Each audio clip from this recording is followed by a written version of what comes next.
Hi, this is Bill Kenower of Author Magazine, and tonight I'm here at Third Place Books in Lake Forest Park with Erin Morgenstern, author of The Night Circus. Welcome to Author. Thank you.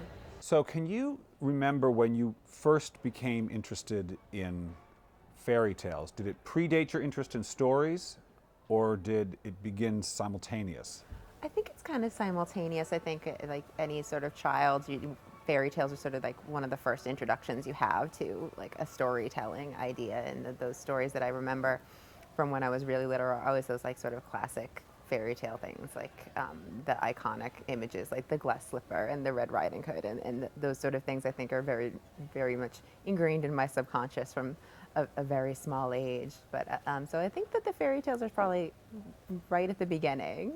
You stayed with them. I did. And can you think back to your sustained interest when other kids were saying, okay, now I'm done with that and it's off to the Hardy Boys or whatever? I kind of always stayed reading in that sort of, even if it wasn't a strict fairy tale, it was sort of a fantastical sort of like genre, if you have like genres in children's books, that really, but that's the kind of thing that I love. I love that like a little bit of magic around things, and I never lost that interest, and it was always sort of more interesting to me than the regular. I did read my Nancy Drew and things like that, but it was interesting to me to have that sort of books that felt like an escape from the everyday, and I liked being immersed in something. When I was really young, I used to read in the back of my closet so I could kind of just have the book and nothing else around me. But do you have an interest in sort of the reality beyond the physical? That sort of meta new If you want age. to call it, if you want to call it magic, or but in other words, the reality beyond just Definitely. the I mechanical. think that's something I find fascinating, and it, in all sorts of different ways, whether it's in like what you want to call magic, or in like tarot and divination and things like that. That otherworldly stuff I find fascinating. I sit and watch like the ghost hunting shows on the Travel Channel just because I find all that sort of stuff real. It's interesting, and especially that sort of that idea of otherworldly things that are very close to reality, I think I find particularly interesting. And that's like one of the things that when I'm writing, I like my magic to seem possible. I'm much more interested in that sort of everyday magic than like the wizards and dragons sort of aspect of fantasy. And maybe you can talk about what it is, what you determine makes it possible, how it transforms from just sort of the wild, fantastical magic to something that feels almost this close to real.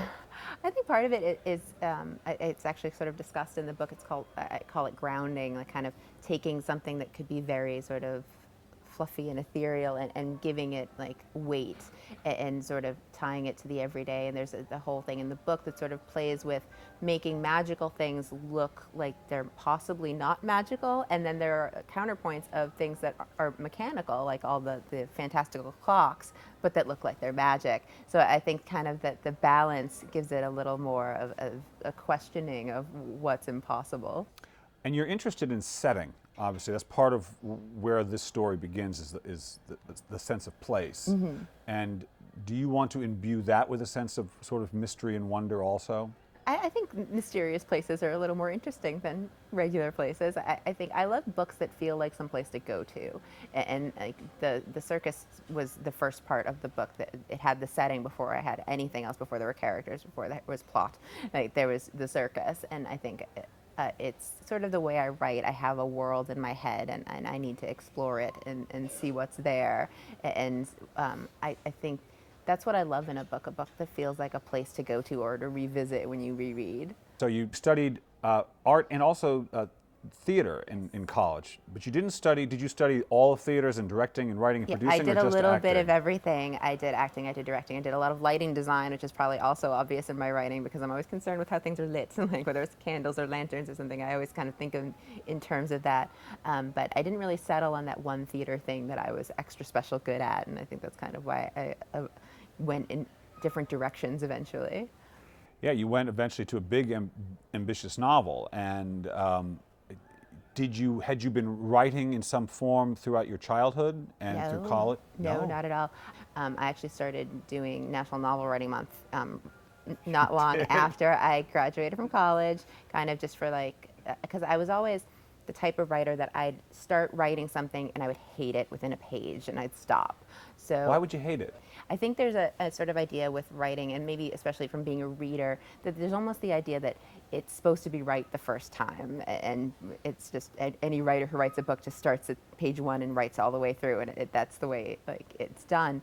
But I think doing National Novel Writing Month and having to write 50,000 words in 30 days, that sort of marathon writing was really, really good for me because it enabled me to just get things down on paper, even if I wasn't going to use every single word, even if like half of it was going to be like trashed and half of it was like maybe not so great but salvageable. It was a good way for me to learn to write. And actually the very beginning of this book started in a National Novel Writing Month in a different novel that I never really planned for it. I sort of started and wrote and saw where things went. And I got really bored and sent the characters to the circus. And the circus was a lot more interesting than anything else I was working on. So I then sort of shifted my focus and just wrote about the circus for a very long time, just to kind of like uncover it as a place. When you first discovered the circus in that aborted NaNoWriMo book, was it a night circus like this, or was it just a circus? It was just a circus. It had a lot of the elements were there. It wasn't a one tent thing. It was a multi-tent with an iron fence and a bonfire in the center long before I had any idea what the bonfire meant. And Poppet and Widget are in that very, very, very early version. They're the oldest characters in the book, even though they're the youngest, technically. But most of it, the rest of it was just there, and it wasn't really developed at all. It was just sort of the very beginning of a location. Finish this sentence for me. Okay. If writing has taught me anything, it has taught me what?